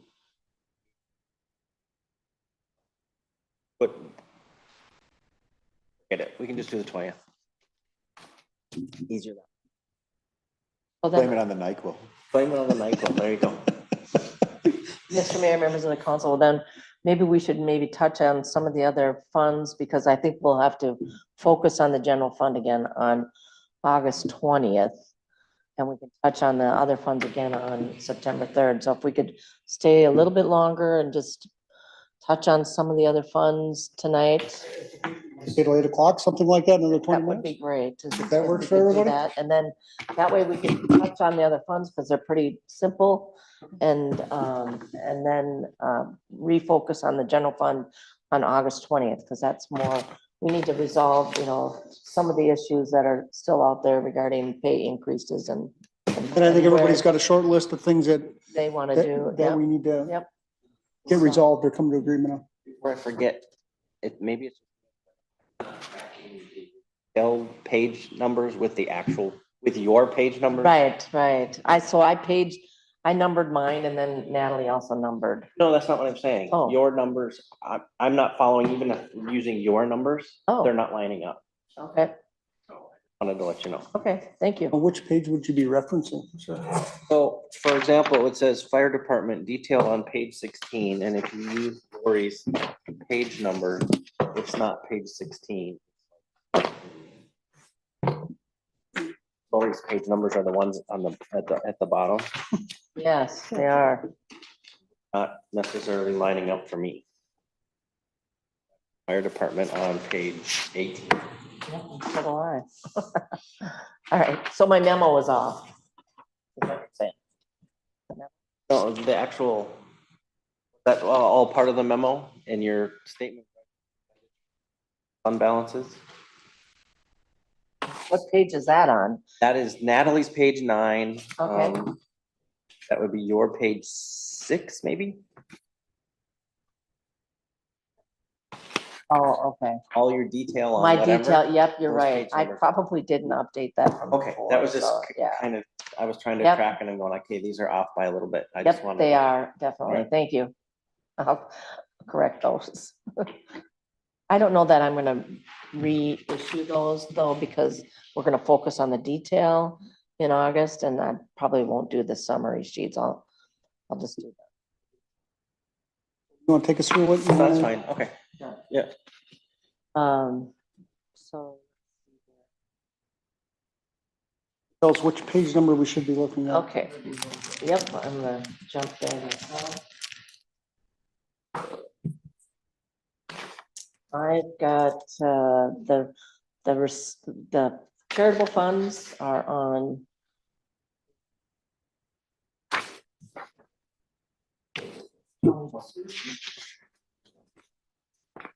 My page 22 would be Natalie's page 25, I think. Building contribution fund? Yep. I think I mentioned this earlier, the 50,000 we're transferring to the general fund to help offset the public safety. That is a legitimate, there's a list of items that you can pay for with these. Public safety is one of them. Sense be right in line. Yes. Public safety is very important. If we've got a funding stream that'll help offset that, that'd be great. Yes. That is. One is recycling, and this might be a bigger budget to tackle.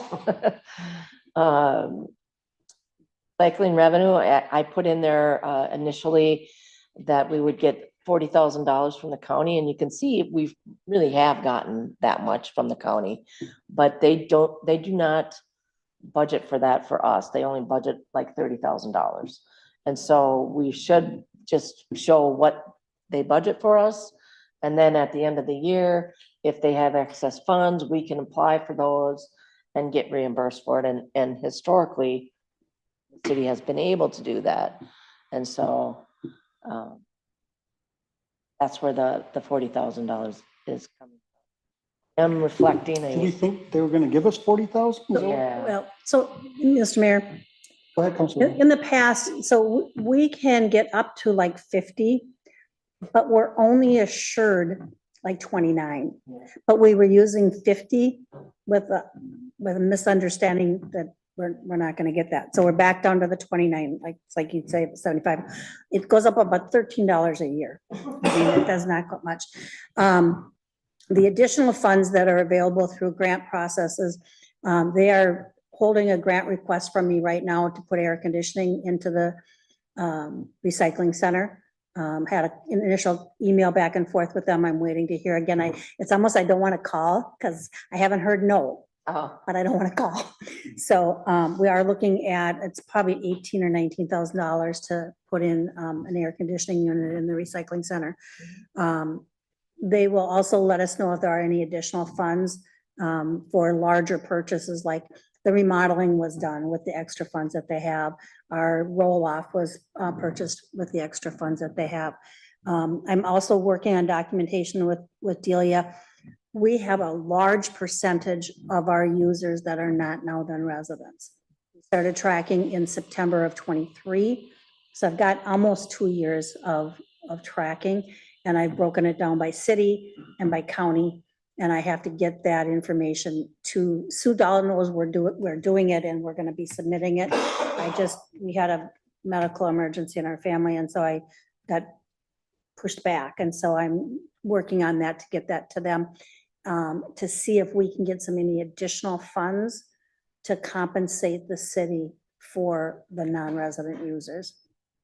Because we're not charging them any more money. They're non-resident. No, Go ahead, Councilman. Councilmember Rainville, when was the last time that we as a city out and did comparisons on that also offer recycling services? We're on par with what they're charging at what's driving non-residents to come to Mount Airy. Mayor, to Councilmember Glazer. Bill, right now, she and I are looking at tire expenses. She looked at bulbs. So she looks at that quite often as to see where we are compared to other cities. Sometimes it's based on volume. And we don't have the volume that, say, Coon Rapids does. So our expenses can be more. Sometimes it's, so we send in a roll-off of cardboard, not a roll-off of cardboard, a roll-off of metal. We know we're gonna make money on that. We send in a roll-off of newspaper, costs us $200 to have that delivered or picked up and delivered to the end user. I think we got $13 for it. So it's a loss, but we can't control market pricing. Some years it was very, very high. So there are times that we have to charge more for something because we're losing over here. And so Delia does look at that. And again, I just sent her an email tonight where we're going to talk again about the tires. We got 2 different bids from our existing hauler, and then the hauler that came and picked him up via mosquito control at the spring recycling date. As an example, you brought up Coon Rapids. Do we charge the same as? There are different, nobody's charges the same. We're all within we're all very comparable. And it just depends on who your hauler is and what they're charging you.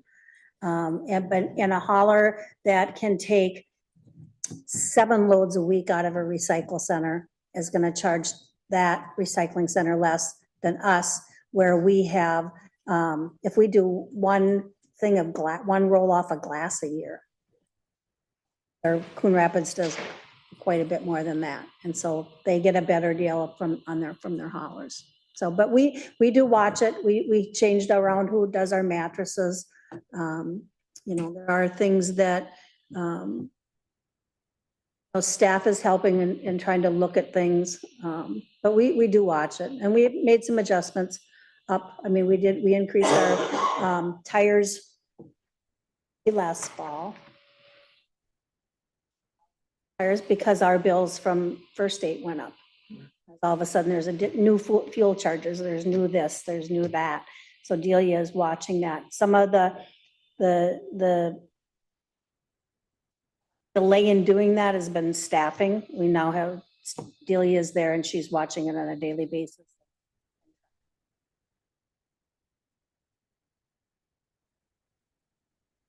For now on that, yes. Councilmember Brian. And it's probably not a question we're gonna be able to answer tonight. But why wages is up 20% over last. Is this in the recycling one? Yeah. Page, in the bottom page number? 27. Well, 27 is the detail, but yeah. Well, there is more part-time hours, I think, being spent there. And we're also going to charge some of Delia's time. Part-time hours for 25 should be at or less than last year, because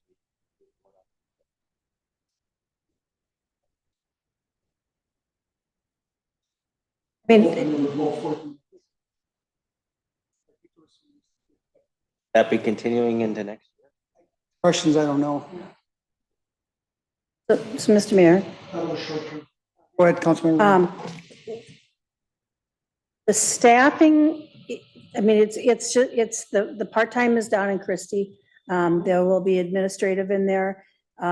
They did receive an increase in their wages for 2025, I believe through, what was determined for the 2025 budget.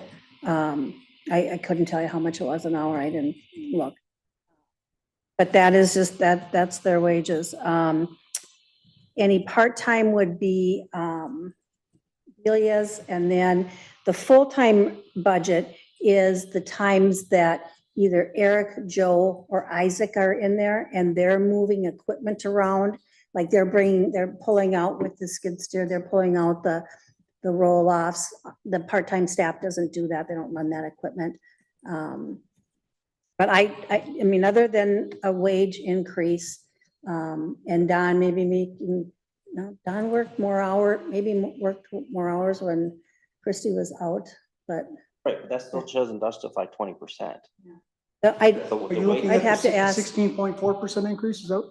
Well, no, just looking at what we're projecting for 2025, if we're maybe I'm wrong, and maybe Lori is going off a different calculation based off of what's projected for 2025. But if we looked at what's projected for 2025 versus the actuals for 23 and 24, we're 20% higher. And I also know that we've had allocated to have staff time in the recycling center to put together the reports and that kind of stuff. So I'm just, if we are to the point that you made, Mr. Mayor, that we are double staffing, recycling center, that's obviously an increase in, potentially an increase in wages that we're not expecting. And at some point in time, my question would be, is that going to come to an end? Because we shouldn't be double staffing. If we're double staffing, then we got to figure out what's going on and figure out what we're doing with the recycling center, because that's considerable. And I would assume then that that's causing the 16% increase. Councilmember Rainville, do you have any answers on the double staffing? So the reasoning for the double staffing was when an employee came back with an injury and we did not want them doing any heavy work. And I would have to ask, because it's none of my business, I'd have to ask if that employee is still on what would be limited duty. And it was an off the job injury that we don't want them injured on the job. So I that, understand. yeah. But if that So, when that's, comes to an I will end, ask that of Natalie. I don't know. then Yeah. we should be sending back to not double staffing, and that, in my opinion, would be the number we're using for next year. Go ahead, Councilmember. Councilmember Rainbow, in the job description for the part-time staff that man the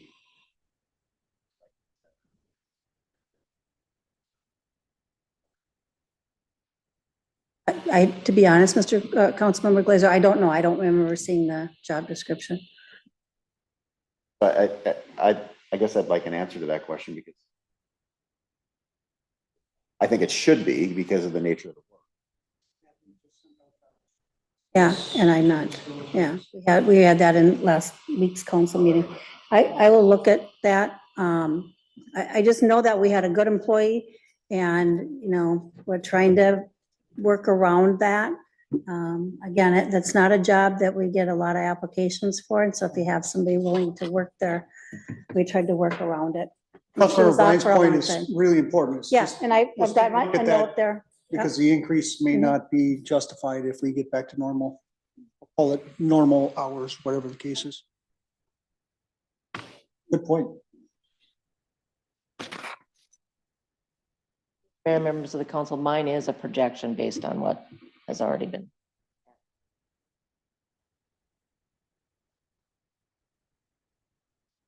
Drop down to paid insurance health. I mean, there's a 537% increase on that. That is for Mr. Mayor, members of the council, Delia is actually a full-time employee, and so part of her health insurance will be charged. formula on your spreadsheet that Yep. when you start adding part-time or full-time staff into a category, it's automatically adding in that All the- percentage of their benefits and all that other stuff in into the, category as well, that's right? correct, yep. Mayor, Councilmember Rainville. the majority of our staffing costs are covered in the grant. So, and I did a 2024, I have my sheet for Delia and I to work over in 2025. And in 2024, we had a $12,912.41 profit in the recycling center 2024. in 2024. Yeah, and now we've just finished, Delia has just finished both the reimbursement request grant and the tonnage grant. She just sent that in this morning. So now that those numbers are cemented, we can work on the 2025 to see where we are at this.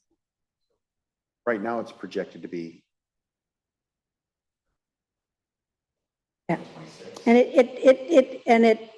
it's very possible. It depends on how much product we take out, what we make, what we get in revenues for it, and based on what we have in expenses. And again, it's market driven. We can stop taking plastics. That, and I mean, that's. personally, yeah. I'm a recycler, Yeah, so I'm not advocating for getting rid of the recycling. Right, no. I'm looking for a solution to something that's losing money. And I think in 24, we had it projected as losing and we ended up having a profit. So So we can encourage residents to bring in more steel and less plastic. yeah, a lot of Steel, and aluminum. cardboard. We Cardboard. make money on cardboard. Councilmember Brown. I think that's kind of what we get at, because the talk has already been, it's came up before, do we separate out copper? Obviously, that's it has more value than scrap. And time to separate that into a separate bin in some way, shape or form, because the revenue for that is high. A lot. Right, exactly. So, but a lot of the copper is just going in them with everything else. Same with, I don't know the technical term, but the rotors is a special type of steel that was told pays more. One time, I think it was Oak Grove their #1 plastics because the cost, separately because that was at a higher cost, or looking at the wet packs because instead separating that out from the cardboard because that was a higher cost instead of just the cardboard. Are running into the red, we should be theoretically not running in the red. Good thing is they are looking at cost now, and that's one thing is, I don't know that it was being actively done all the time. Now, Adelia being on, it's being actively done, and they're looking and they're talking on costs because we have other residents from other cities dropping off. So I think it's one that we can continue. I agree with Councilmember Glazer that I'm an active recycler and I've been there multiple times. I love it. And I would just say that in councils in the past, and each council can make their own decisions. But in the past, the council has agreed that it's a value to the residents and they were willing to assume a deficit because of the amenity that it provided for residents. And for public works, you find a lot less tires in the ditch, and different things like that, the illegal dumping. But that's, if council wants to make a change, that's a prerogative of the council. The previous council had said if we have to do a deficit, they were comfortable with that, $10,000 to $12,000 deficit.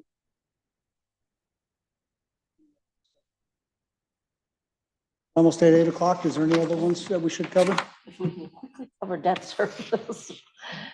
So, Mr. Mayor, members of the council, the fire engine debt is completed. That's been done for several years. The last payment was in 2023. And then the 2019A improvement bonds, you can see there, we have a levy of $64,500 for the improvement debt, along with special assessments, and they transfer in to help pay for future debt service payments in this.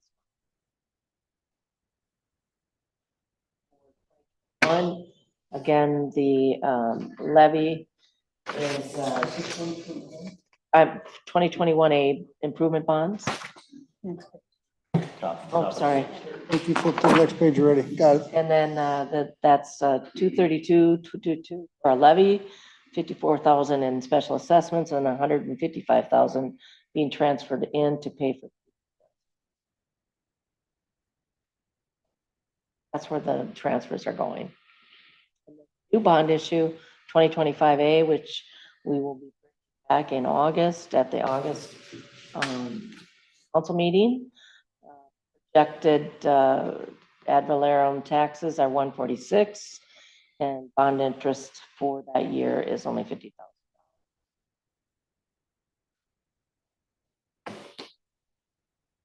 Always have to levy a year in advance. At February of that. That's it really for bonds. I don't know if anybody. Councilmember Glazer, go ahead. Mr. Yeager, I was given the impression that the tanker that we are waiting to receive.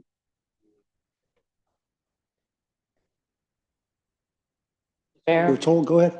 We don't receive that rebate annually. It was a percentage that was put on that they would reduce the amount that we owed at the end of the, I think what we will owe will only be like $11,000, and the actual cost was going to be, $50,000. And so it'll net the invoice. So it was a one-time reduction because we had already paid Yes, for we this had and we already paid waited for it. Yep. and waited and waited. Yes. Earning interest on the On the money that money we we had gave gave them. them, That we're earning interest on the money that we paid Yep. for the down payment. That- Yes. But it's not here yet? I thought it was here in July. No, it's in Minnesota. So, Are there any other questions for tonight? Oh, Mr. Mayor, Councilmember Ryan? wanted to point out that there is, because it came up in discussion tonight, that I don't know if we want to talk about it later, is that right now the building improvement fund is projected to have a balance of $267,000.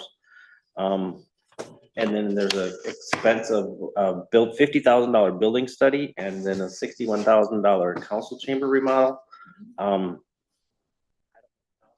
to bring that up or not, or it's something to bring up at the next meeting, but that seems like a lot to do, a lot of money to spend that theoretically can be saved to be used, transferred to be used for something else. And there was a comment made about the equipment replacement fund that right now we're projected to have 125,000 in our equipment replacement fund at the end of this year. So I want to make those comments. It's going to be a key point of discussion when we talk about building improvements. Maybe on it.